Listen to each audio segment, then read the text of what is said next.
Can you hear me? Yeah, I can hear you great. Is this Okay, the illustrious Corey Toews? Or is it This illustrated Corey Toews? I'm not sure which one it is. I'd say a more illustrated than illustrious. I like that better anyway. Yeah. So this is it, dude. This is Yep. the podcast. I've got Corey Toews with me. Longtime friend, all-around good dude, and the brother from another mother. That's right. And also heterosexual life mate, but That's you right. won't admit it. Oh, I'll admit it. Oh, yeah. Yeah. So this is kind of your second appearance on the podcast, I guess? Yeah, the first one kind of fell through because of, got distracted. We were down at KeyCon and just couldn't maintain it because, children. Yep. Yep, definitely. You were on there a little bit here and there. A couple of shouts. I think you told somebody off. Yeah, probably. Sounds like something I would do anyway. Yeah. Yeah. So, you got anything you want to talk about, or you just want to chit-chat? You know what? Actually, I had something that I thought we could chat about. All right. What do you got? This, actually today is the 4th anniversary of the death of the late, great Dave Brockie of the rock band Gwar. Is that today? It's today. Wow. It's been 4 years today that he was found dead in his home in, I think it was Virginia. And, just, everything has kind of gone on since. Holy shit. Yeah. I not fondly, I definitely remember. I don't know if you knew or not, but I actually did a special Rum-Powered review on Shane's channel on that day and had a shot of Jägermeister in his honor. Yeah. Yeah, that was... I don't think I saw that episode, but no? No. I'll have to go back and... Go back in the archives and go find it? Yeah. Yeah, wow. So, okay, well, then, you want to talk about Gwar? We could talk about Gwar. Yeah, well, you know what? It's something that I think both of us are kind of passionate about. With the comic strip, Meet The Geeks, I've always kind of called Gwar the house band. Yep. Because everybody, can seem to agree on them. Yep, definitely. I think all the geeks have been to a Gwar show except for Matt. Matt and even Thomas has been. So yeah. Yeah, Thomas has been. Shane's been. Shane was kind of an unofficial geek. Yeah. He's Geek Brother. Yeah, Geek Brother. Yeah. Yeah. Definitely one of Matt. Us. Dude, go see a Gwar show. Oh, come on, it's actually, I don't even know if it would be up his alley or not. I honestly don't know where that boy's musical tastes lie. I think from a moral perspective, it might totally offend him. Yeah. At the same time, he's got a pretty good sense of humor. He's, pretty open-minded. Yeah, that's true. Yeah, for all the shit we put that boy through. Yeah, exactly. Has a great sense of humor. Yeah. Kind of broke his brain a couple of times. Definitely took some of his innocence. Yeah, and I think specifically the two of you guys beat the shit out of each other during our movie foray. Yeah. We should put those pictures up sometime. You know what? I'll get around to it. No. I mean the actual pictures from the movie. Yeah, well, I have to try to find them again. I have them all.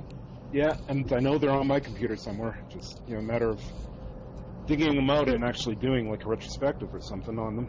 Well, okay, I didn't even tell you about this yet. So I know we're going to talk about Dave Brockie, but just a little aside. I did register SeanMcGinnity.ca last weekend. Okay. And I have started up the website. I haven't launched it. I'm still designing. But I've got a place to put them.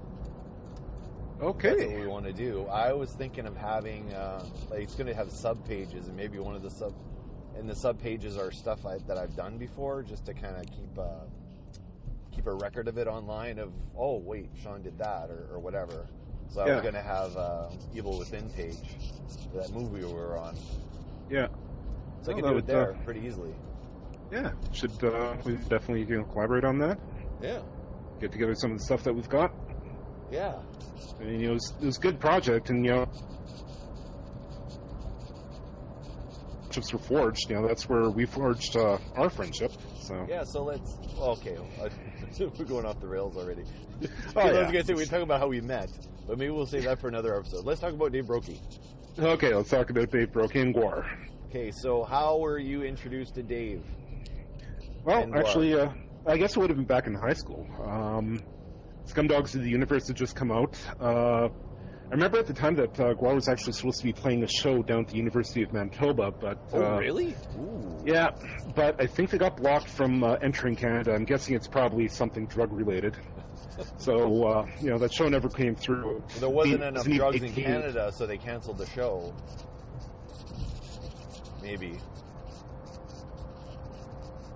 Just lost you. Yeah, I know. It's just that one spot. I have this every day. Okay. So what I was going to say was there wasn't enough drugs in Canada, so they decided to turn around at the border. Yeah, exactly. So yeah, that's that's kind of my first introduction to Gwar. I borrowed one of my classmates' copy of so just to confirm, Scumdogs of the Universe. So just to confirm, I'm a little mixed up on what songs or what albums. But was that the one that had "Sick of You" on it? Yeah, that was Scumdogs was their second album. Was their kind of, I think, really breakout album. Well, that's okay. So my introduction to them was exactly at the same time then. Because it's Sick of You. I'm like, what the hell is this? I love it. Yeah. Well, I mean, each covered in blood wearing monster suits. What's not to love? I know. You're teenage metalhead geek, So yeah. It's the perfect exactly match what of all our loves. Yeah. So that's, really where kind of my love affair with Gwar started, and, just kind of went on from there. If they could have thrown Catherine Bach in there, it would have been perfect. Because that was the other love at the time. Yeah. Catherine Bach. And so then what was your progression with them then? So, did you follow them all the way along? I didn't, but did you? You know what? I usually asked for their albums for Christmas for, quite a few years. Lost interest in them for a little bit after this Toilet Earth came out, because honestly that was really their weakest album. But over the years, I still pick up the CDs every once in a while, listen to them. Had a couple of the albums on cassette tape, just to completely date myself. And and then as the internet started coming in, it was a lot easier to find out information on the bands you like. There's more access to the videos, because, they got some airplay, but as rap started becoming bigger and, metal started taking the back seat to, in popular music, there's less and less of their videos being played. So, there's a bit of a drought for a while. But, I think it was just back when Gwar was actually planning on coming to Winnipeg, when I really, kind of got gung-ho about them again. So so when was that? Was that the show that we went to? That show that we went to, that's when you got back into them? Yeah, right about then. So that would have been 2005, 2007, somewhere around there? That's what I was trying to figure out. I was trying to remember my first Gwar show. That was my first Gwar show. Yeah. And I don't remember what year that was. Was that 2005? Yeah, because it was Yumi and Clay, right? Yes, definitely was. And it was at the Pyramid Cabaret. Yes. Yeah. I played that stage. Yeah. Rockstar. So that show, so that takes us to that show. Show, now I wasn't, so for me, I Scumdogs of the Universe, and then I fell off, it was a joke band. I was trying to be a little more serious with my metal, with my Iron Maiden and stuff like that. And then I kind of lost interest in them. And then after you made me go to that show with you, and you made Clay go to that show with you, and it was the best. It was the best time. It was the best peer pressure ever. Yeah. And I mean, actually, that show, I think, really solidified my love for Gwar as well, because we had that opportunity to actually meet Dave Brockie. Yes. Because he was because, nobody really, most of the casual fans, they had no idea what he actually looked like. But, Yeah. It's like, is that Dave Brockie? And it's like, I remember you were so excited. Yeah, so we go over and, we talk to him, like, shock the hell out of him. I think you spoke in a higher octave when you said that, too. Yeah, probably. God, Dave Brockie! Oh. Maybe. Yeah, might have been having a little fanboy moment. Might have been making a mess of my pants. Yep. Yeah. And I mean, it's just the fact that, he actually, made time to talk to us. He's making time to talk to. He actually hung out. Like, he just hung exactly. out there. It was like, dude, you don't have to do that. You're Gwar, man. Like, yeah. I was impressed. Yeah, and I mean, that stuck with me because, it's why, I'd always describe him as, a true gentleman of rock. Yeah. Because, he's willing to make time for his fans. He's willing to talk to them. He's not a diva. He knows where he came from, and he knows, the people that, got him where he is. So, he was all about, the people that were there to see him. So. Yeah, he wasn't really about I wouldn't say about the media, but it wasn't really about, how do we mainstream this band? Yeah. It was never about that. And I like that he didn't, exactly. out, or it's like, you know what, this is the band, this is what it is. And, you can either like it or hate it. I don't really give a shit. I like that attitude. Yeah, and I mean, as they went on, obviously they had to find more ways to become more commercially viable or at least financially viable because, people just started downloading albums. The album sales weren't there anymore, so, they branched out into the Gwarbecue. They have the Gwar bar. Yep. They had Gwarbecue sauce. They have the Gwar beer. And, other products, other stuff on top of, the regular merchandise that they sell. They also get a revenue stream coming from YouTube as well, because I think in retrospect, the retro stuff comes back on YouTube, and you can get paid pretty well from YouTube. Yeah, well, I mean, they're going to have, fairly high numbers of viewership, so, yeah, they're going to be seeing, revenue coming from YouTube as well. Yeah, exactly. So. But I think for them, like, I think they came around then for us. Like, for us, like, we are like, oh my God, I didn't realize they're still around, A, and B, this is actually good shit. Yeah. They're like, they've become polished on their instruments, they've got their they got their act down, like, as chaotic as it is and all that, they are professional musicians. Yeah, and I mean, become even better songwriters as, time progressed. Yeah, well, I mean, they tried a couple of different things, especially on this Toilet Earth. It was not a straightforward metal album. They had some country elements in there. They had a lot of horn, which is, it's not something that you expect to hear from, a band like Gwar, right? No, of course not. So, it was on that album that, it was after that album that I think they kind of started really getting back to their thrash roots, more punk, more thrash. And that's, I think, when they really, found their groove, because all the albums after that have been, more or less amazing. Yeah, very true. And I think, there's also been a resurgence in music in general for thrash. I think when Metallica became mainstream, or they didn't become mainstream, but mainstream finally came around to them going, okay, fine, you guys are a great band. Like, that's what it feels like to me. Yeah. And other smaller bands finally were getting their due. Like, Slayer is considered an icon in music outside of metal as well. Like, people go, yeah, Slayer is awesome. I don't like metal, but I know who Slayer is. Like, I think a lot of those bands start to get a lot of cred, and them being, going back to the thrash roots is perfect. Yeah. Well, my newsfeed on Facebook, it's just been, because I follow a lot of other musicians, and a lot of them, maybe not a lot of people know about, like Richard Ravensbrück of the Electric Hellfire Club. He penned wrote a little, tribute, put up a picture of him and Dave Brockie from, I guess, late 80s. Okay. Back when Electric Hellfire Club and Gwar were touring together. Oh my God, what a double bill that would have been. Yeah, no kidding. Wish I lived in the States sometimes. But, except for right now. Yeah, well, we just won't get into that. No. That's a whole other that's a couple of podcasts right there. Definitely, yeah. Yeah.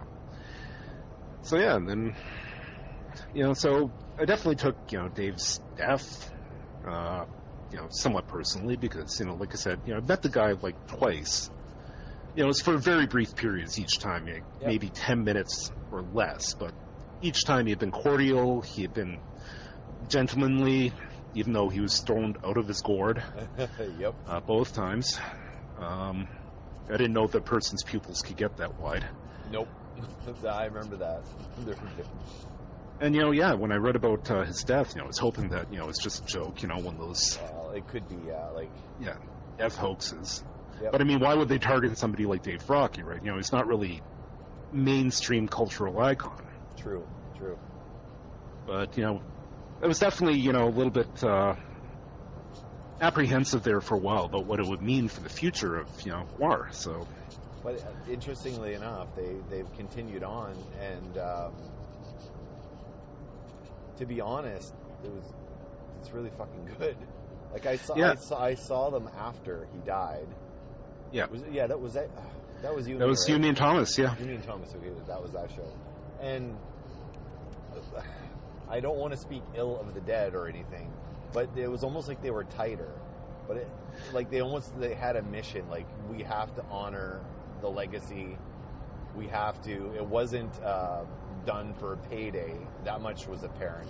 They had to make it good in his honor, and it really came across. Like, that show was mind-blowingly amazing, and what great musicians. Yeah. Like, I really you know what? No, they're not a joke band. They're not comedy. They're a real fucking band, and they're solid. Like, I really enjoyed that show more than I thought I would. I mean, part of it is, definitely the character of Blother and the musician behind him, Michael Bishop. Mike Bishop was the original Beefcake. Yeah. His Beefcake's name actually came from Michael Bishop's nickname back during his punk days. Okay. He was known as Beefcake the Mighty. So when he joined Gwar as bassist, that's when his character's name became Beefcake the Mighty. I didn't know that. That's cool. Yeah, there's been probably a half dozen musicians that have worn the armor over the years, but it's cool that he came back though. Yeah, well, I mean, he was on there on, I believe, Hello. I think I was talking about Beefcake, how he was one of the co-writers of those albums. He also sung quite a couple of songs on those albums. He sung Eat Steel, Cool Place to Park. He was featured on The Road Behind, which is, I think, actually one of Gwar's better-known songs. He did a lot of backing vocals. And that was actually one of the things that really amused me when we went to see Gwar, because they were playing, the videos. They're, playing their top hits, right? Yeah. And one of the videos, from, I think it was Jack the World. It had Michael Bishop, on the screen as Beefcake, and then, Michael Bishop standing up at the front of the stage as Blothar. So I was, really I was amused by that. Yeah. That was cool. I mean, that was cool. Yeah. And I mean, him and Dave were apparently very good friends. I think he was one of the people that was most devastated by Dave's passing. And, I mean, have you listened to the new album? No, actually, I have not. How is it? I'm going to add it to my Google Play account. Yeah, listen to tonight. Yeah, it's really good. And there's... I never thought that a Gwar song would actually bring a tear to my eye.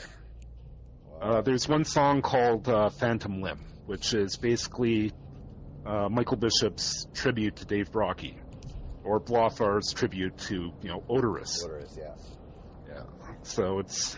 Because, you listen to it, and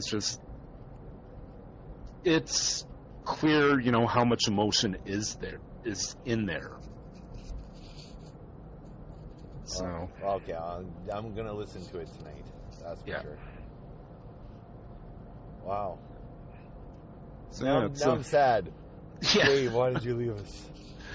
Yeah, well, like I said, it's been 4 years, man, and, I don't think any of the fans have really, truly recovered. No, I don't think so. And the funny thing is, a lot of people were complaining about, Michael Bishop taking over lead singing duties after Dave's passing. But the funny thing is that Dave Brockie wasn't actually the original lead singer of Gwar. Oh, I didn't know that. What? Who was? Was it him? No, there was another musician named, I think his character name was Johnny Slutman. I can't remember the name of the musician that played him. Dave was actually originally the bassist. Oh. Yeah. There's a video on YouTube of Gwar's first show, and I mean, it looks nothing like the Gwar that we have now. It's, hockey helmets and, football pads covered in fake fur. But, yeah, because Gwar released a album called Let There Be Gwar, which was, I think they released it just a couple of years ago, which actually released a couple of the demos from the early years of Gwar before Dave Brockie took over as the lead singer. So it would have sounded completely different had Johnny Slutman stayed as the band's main singer.